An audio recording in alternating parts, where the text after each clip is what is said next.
Mimi naitwa Ayubu Suleiman Mkuya.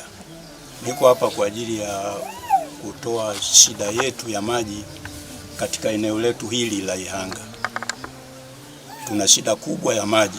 Tuko umbali kama wa nusu kilomita au zaidi ya nusu kilomita kwa ajili ya kufuata maji. Na kwa hali hiyo tuna tatizo kubwa la maji. Kwa hiyo tulikuwa tunaomba msaada kwenu ili kuweza kupatiwa maji. Kuna kaya za watu wengi hapa, wote hawa wanahitaji maji ambayo yanapatikana mbali. Kwa hiyo kama tutapatiwa msaada wa maji, Mwenyezi Mungu tutamshukuru kwa kiasi kikubwa. Yaani tunapata shida.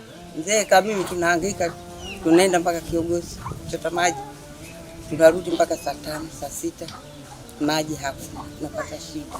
Naomba msaada wenu kama mtasaidia. Utusaidia sisi kina mama tunapohangaika na maji.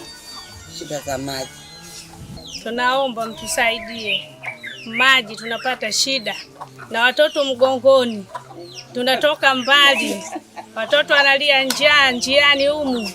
Sasa tunaomba msaada wenu, wenzenu tunaumia maji. Zama mama kama unavyoona wanakwenda umbali mrefu sana kutafuta maji.